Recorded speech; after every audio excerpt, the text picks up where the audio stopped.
gives their team the better chance to win? Is it Aaron Rodgers or Russell I think Wilson? it's going to be Aaron Rodgers. I'm not taking anything away from what we've seen from Russell Wilson this year, who clearly has had a better season.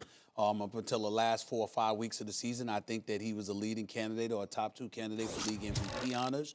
I'm not taking anything away from him. He's a Super Bowl champion. He's been to more Super Bowls than Aaron Rodgers. I get him, but they're on the road. They're in Lambeau Field, and Aaron Rodgers is due one. I mean, I just think when I look at him, it's not about Devontae Adams and not about Scantling, Valdez Scantling. It's not about Lazard or Aaron Jones even, who's a 1,000-yard rusher. I understand this. A game like this comes down to Aaron Rodgers, 36 years of age, started looking at his football mortality a little bit more, understanding that the end is closer than the beginning was, etc., and being at Lambeau Field in those weather conditions. Let's remember that Aaron Rodgers has had a down year. Mm-hmm. And the brother still only threw 4 interceptions. I mean, is it 4 or is it 2? I'm trying to remember. It was 4. 4 interceptions. 4 interceptions. Let's keep that in its proper perspective now. It ain't like the brother turned around and started looking like Jameis Winston with his 30 for 30, giving new meaning for 30 for 30. I mean, when you're talking about 30 for 30 with ESPN, you usually talk about the show. Now, when it comes to Jameis Winston, 30 for 30 is an entirely different meaning. Ryan Clark had the best line on him. What'd he say? Jameis Winston has the unique ability to keep both teams in every single game. That's right. That's right. Exactly right. That's a brilliant line by Ryan Clark. So we understand that. That is not Aaron Rodgers. Aaron Rodgers is not somebody that beats himself. Mm-hmm. He just used to beat you better in the past than he's beating you this year. Helped by a top 10 defense, obviously a stout running game with Aaron Jones leading the way. That has really propelled the Green Bay Packers to this level. But it's playoff time now. It's money time. And I want to be on the record to say to America that I still believe Aaron Rodgers is a bad man. I believe in him. I believe he's going to show up this weekend and remind the football world just who the hell he is. That doesn't mean Russell Wilson won't do it either. But I believe in Aaron Rodgers. Sounded like a sermon. This keeps happening. I should have gone first on this segment. Leave him with nothing to say. No, look, number one, Lambeau, I thought it was very important for the Niners to have home field in the NFC because that's one home field advantage. Well, you do not want to go to Lambeau this time of year, particularly when you're facing a Packers team that can run the ball and play defense. But that's not why I'm going with Aaron Rodgers. I shouldn't go with Aaron Rodgers. I should go with Russell Wilson. He's proven it this year more consistently. Even in his last win, Aaron Rodgers was awful for a lot of that game. By the way, I talked about Tom Brady and the cliff and everything, and Brady's not as athletic as Rodgers, so it happens quicker. But the fall can be steeper because what do you fall back on? Rodgers can still move. He has a big arm. But both of them, Rodgers and Brady, were missing receivers this year every way you could miss a receiver. And Rodgers had more to work with. Right, left, over and under, right? Like overthrowing and underthrowing guys. But with the game on the line late, Rodgers made one of those plays that only he and maybe Patrick Mahomes and one or two other guys could make.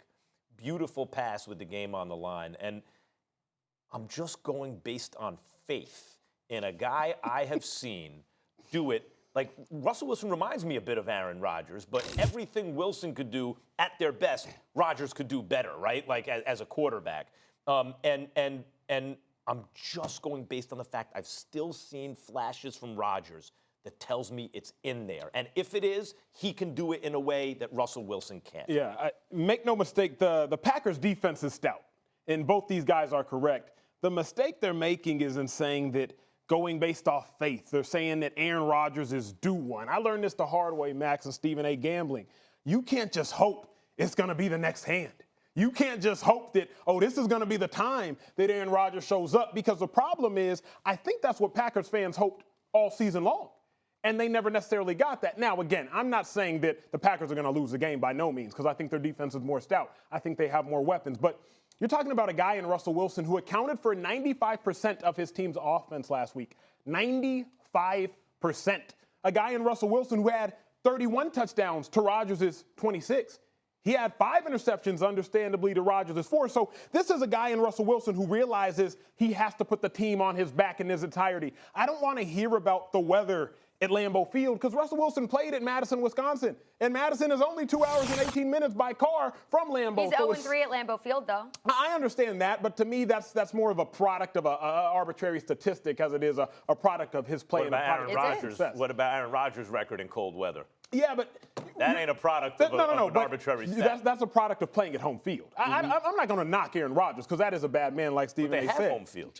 Yeah, I'm saying Russell Wilson will outplay Aaron Rodgers. I think that the Packers will still win the game, but I can't sit here and blindly go by faith and just say, man, I hope this is it. Well, let me ask you this question. Particularly in inclement weather, which clearly exists at Lambeau Field, running game is very, very important. Correct. Carson's gone. Rashard Penny's gone. Proceeds is gone. So basically, beast mode. I mean, listen, we can rave about beast mode all we want, and I definitely love the energy and just the mystique that he brings to the Seattle Seahawks. He belongs with them right now. I love it, and I know he's a rough rider, particularly in short yardage situations. He's going to do some things for you.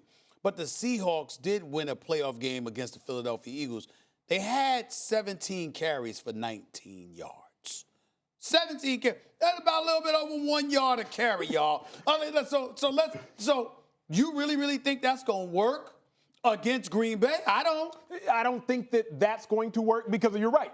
The Seattle Seahawks can't run the ball, point blank, period. Marshawn Lynch, although Marshawn Lynch still comes with the aura and the name brand, they have proven that they can't run the ball like they could with their trio monster, their three-headed monster at running back. But what Russell Wilson can do is he makes off-schedule plays. What Russell Wilson can do is he can run the ball. Now, while the Seahawks may not have been able to, Russell Wilson still could. Remember early on in the game on third down, Russell said, man, everybody covered. I'm going to just tuck it and do it myself. So, I mean, yeah, Stephen A., you're right. The Seahawks can't run the ball, but we're not talking about the Seahawks right now. We're talking about their catalyst. Thanks for watching ESPN on YouTube. For more sports highlights and analysis, be sure to download the ESPN app. And for live streaming sports and premium content, subscribe to ESPN+.